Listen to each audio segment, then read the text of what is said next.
The text came at 3 a.m. Sarah, I messed up. Really bad.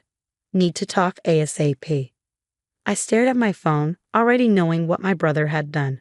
The crypto market had crashed overnight, wiping out billions in digital assets. And knowing Mike, he hadn't just lost his own money, he'd lost our parents' entire retirement fund. My name is Sarah Anderson, and at 32, I was about to deal with the fallout of my younger brother's biggest mistake yet. The next morning, Mike showed up at my apartment looking like he hadn't slept in days. His usually perfectly styled hair was a mess, and his designer clothes were wrinkled. A far cry from the cocky crypto millionaire he proclaimed himself to be at Thanksgiving. How bad? I asked, letting him in. He collapsed onto my couch, running his hands through his hair. Everything. The whole investment, gone. $2.4 million, just vanished. I sat down slowly, the magnitude of what he'd done sinking in. Mom and Dad's entire retirement fund. He nodded miserably. The market crashed. The exchange went bankrupt. But there's still a chance, if we can access the private wallet where I transferred some of the coins. Some? I interrupted. How much? About half. But I lost the recovery phrase, and without it, he trailed off, looking at me hopefully. You're good with this tech stuff, right? Maybe you could help me figure out how to get it back. I almost laughed. Mike had always dismissed my work in cybersecurity as boring tech stuff, preferring to trust cryptocurrency influencers and get-rich-quick schemes. Now he wanted my help. Let me get this straight, I said, keeping my voice level. You took our parents' retirement savings, money they spent 40 years building, and put it into crypto without their knowledge. I was trying to help them, he protested. Their traditional investments were too slow. Crypto was supposed to multiply their money. I stood up and walked to my kitchen, needing a moment to control my anger. Through the window, I could see the small cafe where Mom and Dad used to take us for Sunday brunch. They'd worked their whole lives to build that retirement fund. Dad as a high school teacher, Mom as a nurse. 40 years of careful saving, gone because my brother thought he knew better. They don't know yet, do they? I asked, though I already knew the answer. Mike shook his head. I was waiting for the market to recover. It always recovers, right? Not this time, I said, turning back to face him. The exchange you used is bankrupt, Mike. It's over. He jumped up, pacing my small living room. But the private wallet? If we can just recover those coins. I watched him, an idea forming in my mind. 2 weeks ago, when I first suspected Mike was in over his head, I'd done some digging. I found his wallet addresses, traced his transactions, and yes, I found the recovery phrase he thought he'd lost. But Mike didn't need to know that.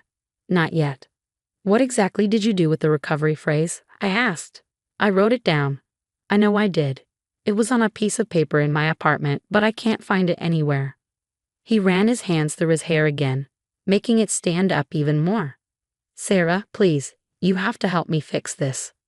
I thought about our parents, how Dad had put off retiring for 5 extra years to build their nest egg, how Mom still picked up extra shifts at the hospital even though her arthritis made it painful to stand for long periods.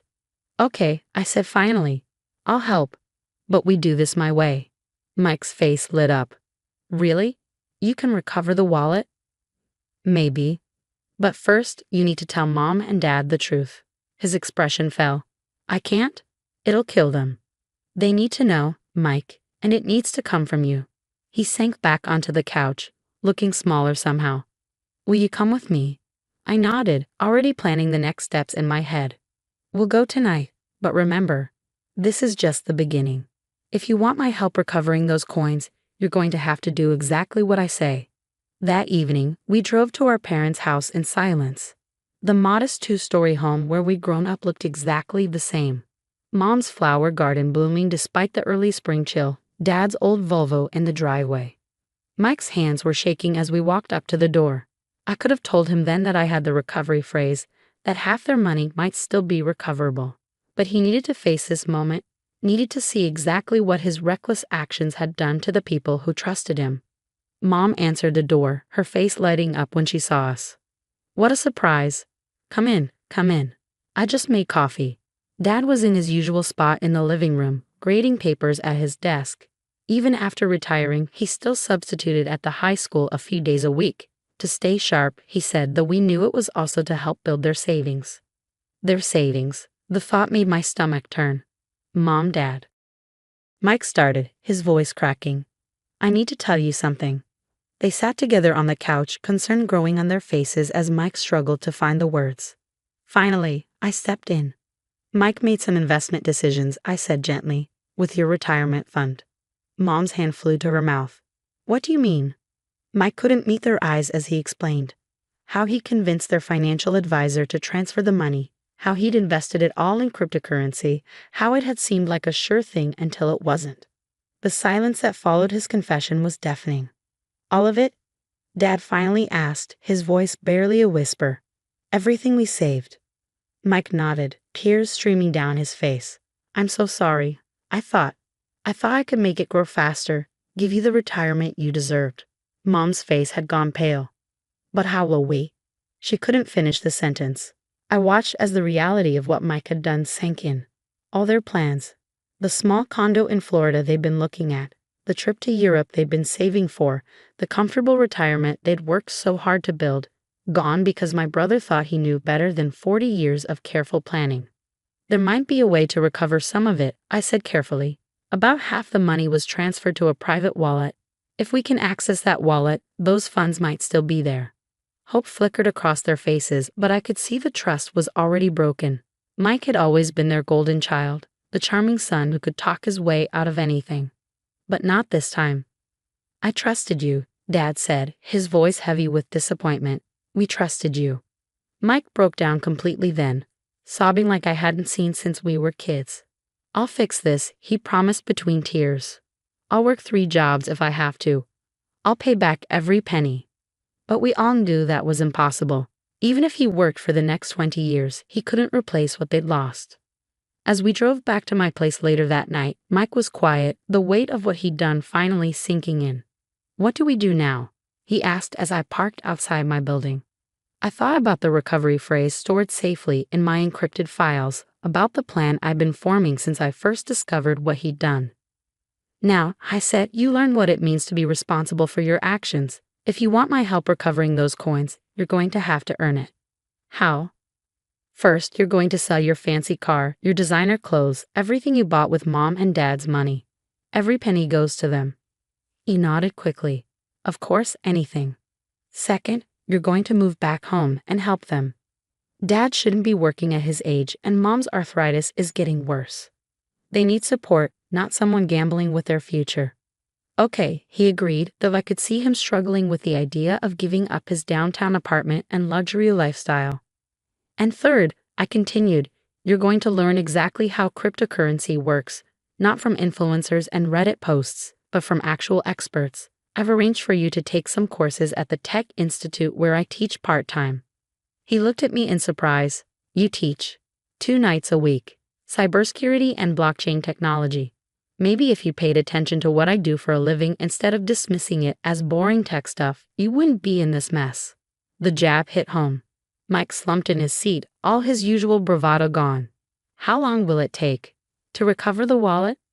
I smiled slightly. That depends on you. Show me you're serious about making things right, and we'll talk about the recovery phrase. As he got out of my car, I could see him processing everything, the magnitude of what he'd lost, the long road ahead to even begin making amends. Good. He needed to feel this to understand that actions have consequences, because what he didn't know was that this was just the beginning of his lesson. The next few weeks tested Mike in ways he'd never experienced. True to his word, he sold his Tesla, his designer wardrobe, and moved back into our parents' house. His downtown apartment went on the market, though the real estate agent warned it might take months to find a buyer in the current market. I watched from a distance as he struggled to adjust to his new reality. Every morning, he drove Dad to the high school in our old family Honda, then spent his days helping Mom around the house and applying for jobs. His crypto trading friends stopped calling once word got out about his losses. Meanwhile, I kept the recovery phrase safely encrypted, waiting to see if Mike's transformation was genuine or just another act. One evening, about a month after the confession, I stopped by our parents' house to check on things. I found Mike in the kitchen, helping Mom with dinner. He was wearing an old t-shirt and jeans, a far cry from his usual designer outfits. The hospital called. Mom said as I sat down at the counter. They're offering me my old position back full-time. Mom, no, Mike protested. Your arthritis. We need the money, she said simply. Your father's substitute teaching salary isn't enough. I watched the guilt wash over Mike's face. This was exactly what he needed to see, the real consequences of his actions. Actually, I said, pulling out my laptop, I might have some news about that. They both looked at me expectantly. I've been doing some research, I continued, opening my files. And I think I found something interesting about the wallet where Mike transferred half the funds. Mike nearly dropped the plate he was drying. You found the recovery phrase? Not exactly, I said, though the phrase was sitting in my encrypted folder. But I found a trail. The wallet's still active, and the coins haven't been moved. Hope flickered across their faces. How much? Mom asked quietly. If we can access it? About $1.2 million at current market rates. Mike sat down heavily. Sarah, why didn't you tell me sooner? Because you weren't ready, I said firmly. You needed to understand what you've done first. And speaking of understanding, I pulled out a stack of papers. How are those blockchain technology courses going? He actually smiled. Better than I expected. I finally understand what a private key actually is and how wallet security works. I can't believe I was trading all that money without really knowing how any of it worked. That's exactly why I didn't tell you about this sooner, I said. Knowledge matters, Mike. Real knowledge, not just hype and FOMO. Mom looked between us. So you can get the money back. Maybe, I said carefully, but it's going to take time, and there are no guarantees. In the meantime, I pulled out another document. I set up a monthly transfer from my savings to help with expenses. Sarah, no, Mom protested. We can't take your money. You're not taking it, I insisted. I'm helping my family. That's what we do, right? Help each other. The right way, not by gambling with people's futures. Mike flinched at that, but nodded. She's right, Mom. Let us help. Over the next 2 months, I watched Mike continue to change. He found a job at a local tech company. Entry level, nothing glamorous, but honest work. He attended his blockchain courses diligently, actually engaging with the material instead of just looking for get-rich-quick schemes. Most importantly, he spent time with our parents, really seeing them for the first time in years. He drove Mom to her doctor's appointments, helped Dad with house repairs they'd been putting off, and slowly began to rebuild their trust. One evening, after a family dinner, Mike pulled me aside. I know what you're doing, he said quietly. What do you mean? The recovery phrase. You've had it all along, haven't you? I studied his face, looking for signs of his old entitled anger, but saw only tired acceptance. What makes you think that? He laughed softly. Because you're you, Sarah. You've always been 10 steps ahead of everyone else. You probably found it weeks before the crash, didn't you? I nodded slowly. I was monitoring your transactions. I saw where you moved the funds, and I found the phrase when I was going through your backup files. Why didn't you stop me before I lost the rest? Would you have listened? I asked. Or would you have accused me of being jealous of your success, like you did when I warned you about the risks? He had the grace to look ashamed. You're right. I wouldn't have listened. I had to learn the hard way. And have you? Learned? He gestured around the kitchen, at the dishes he'd just washed, the grocery list he'd made for Mom, the budget spreadsheet on his laptop. I think I'm starting to. It's not just about the money, is it? It's about responsibility, about thinking beyond yourself. I pulled out my phone and opened my encrypted files. The recovery phrase is yours, I said, showing him the screen. But think carefully about what you do with it. There's more at stake here than just money. He stared at the string of words that could restore half of what he'd lost, but didn't immediately reach for my phone. Can we wait? He asked. I want to finish my courses first, really understand what I'm doing. And maybe we should talk to a financial advisor about the best way to handle it. I smiled, feeling proud of my little brother for perhaps the first time in years. That, I said, sounds like a very good idea. 3 months later, we sat down with our parents and a financial advisor to discuss the recovered funds. The money wouldn't fully replace what was lost, but it would ensure they could retire comfortably, if modestly.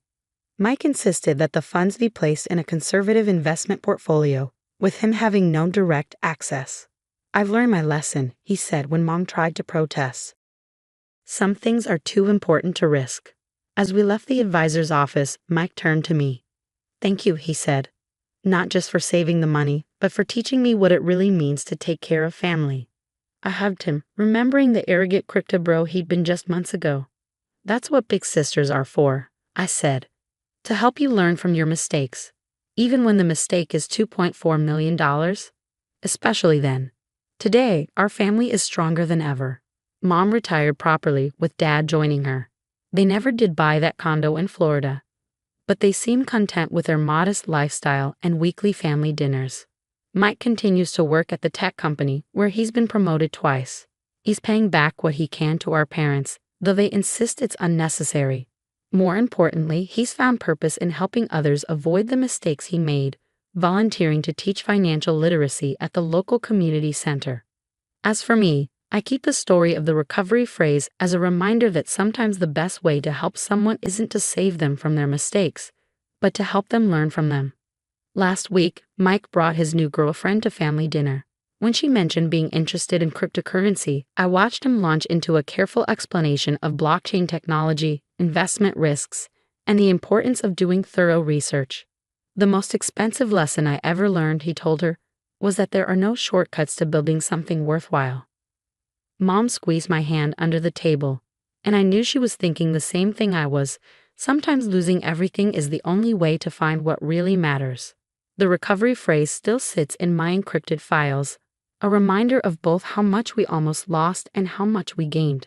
But these days, its value isn't measured in cryptocurrency or dollars. It's measured in the lessons learned, the trust rebuilt, and the family bonds strengthened through crisis. As I watched Mike help Dad with the dishes later that evening, discussing responsible investment strategies and the importance of diversification, I couldn't help but smile. Sometimes the best returns don't come from the market, they come from learning who you really are and what truly matters.